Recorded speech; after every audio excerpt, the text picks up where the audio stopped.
माँ औरत वफ़ा जो पुतलो, माँ औरत ममता जो रूप, माँ औरत जन्नत जी फोटो स्टेट, माँ औरत न्याणी सत क़ुरान, माँ औरत भाउ जी भेण सदोरी, तॾहिं त भाउ क़ुर्बान करे थो पंहिंजनि ख़ुशियुनि।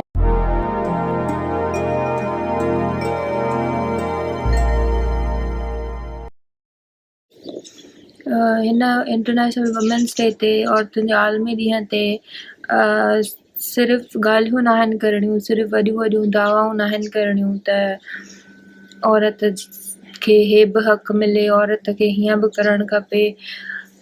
तव्हां सिर्फ़ु एतिरो पाण खां पुछी ॿुधाइजो त तव्हां जेको हिकु ॿी औरत जे लाइ तव्हां आवाज़ उथायो था, छा तव्हां पंहिंजे घर जी औरत लाइ उहो साॻियो ई स्टेप खणंदव? तव्हांजी ज़ाल, तव्हांजी भेण, तव्हांजी भाॼाई, तव्हांजी माउ जेका बि आहे, उन सां अगरि तव्हांजे घर में का नाइंसाफ़ी थिए पई, जेका तव्हांखे ख़बर आहे, जेका तव्हां पंहिंजे अखियुनि सां ॾिसी रहिया आहियो, इहा शइ मर्द जे लाइ बि औरत जे लाइ बि, त छा तव्हां उन जे लाइ इहो आवाज़ु उठाईंदो जेको तव्हां नॉर्मली सोशल मीडिया ते वेही करे तव्हां ॻाल्हि कंदा आहियो ऐं हैशटैग ऐं ट्रेंड सेट कंदा आहियो को बि? But you have to ask yourself, it is the time now to be true to ourselves and the people around us.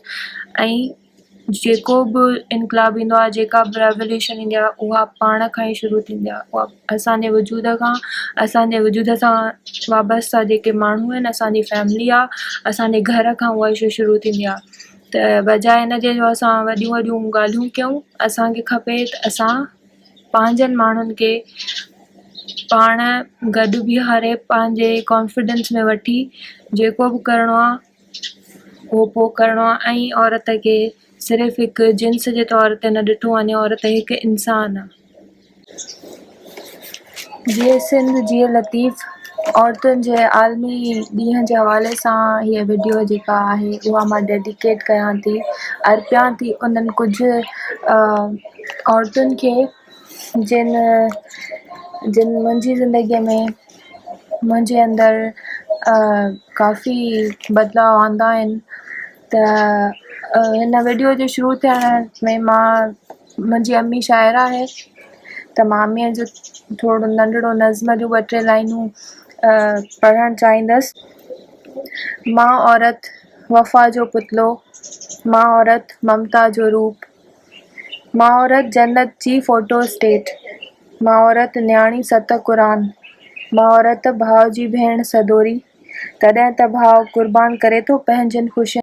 ऐं सेकेंडली, अम्मीअ खां पोइ obviously the one and only Bhavna Rajpal. मां हीअ वीडियो असल में शायदि न बि ठाहियां हा, पर इन लाइ ठाही त हूअं त वी keep sharing the mutual love between us, पर मां स्पेशली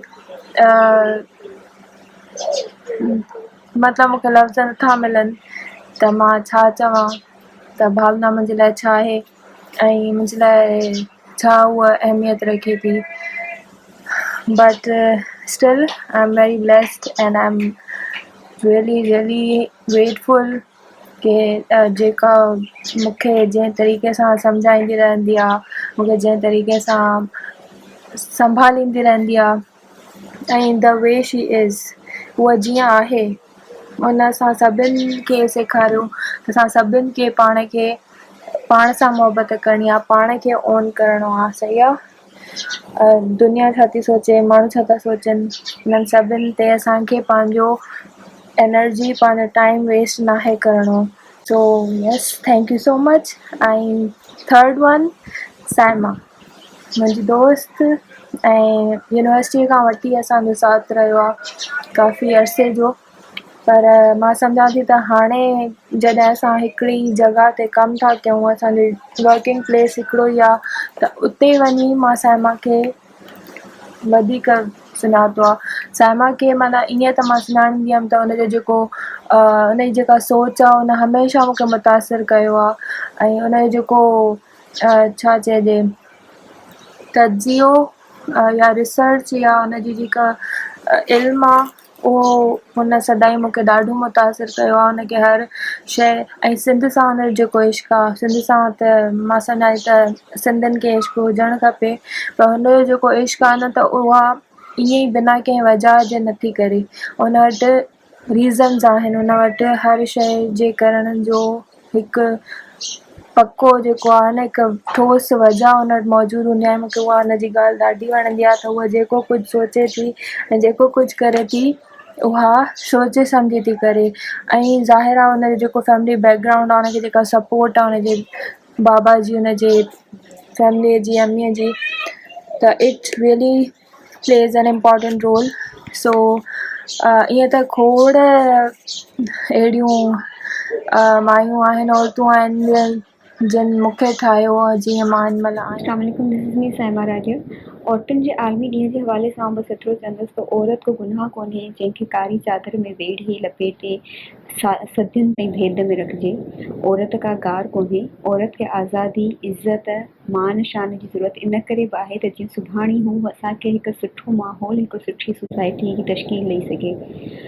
औरत खे आज़ादी जी, बराबरी जी इन करे बि ज़रूरत आहे त जीअं सुभाणे हूअ जंहिं जनरेशन खे जनम थी ॾिए, उहा जनरेशन पंहिंजी वैल्यू ऐं पंहिंजे अॻियां मौजूदु हर इंसान जी वैल्यू खे सम्झी सघे, हुनजी वर्थ खे ॼाणे सघे। त ज़रूरी आहे त औरत खे बि हिकिड़ो मक़ाम, हिकिड़ी औरत खे हिकु इंसान करे पहिरीं ॾिठो वञे, पहिरियां न जेके हुनखे हिकु औरत करे ॾिठो वञे। औरत खे इज़त इन करे न ॾियो त उहा औरत आहे, औरत खे इज़त इन करे ॾियो त उहा इंसान आहे, like others, like males, like boys. That's all. Happy women's day.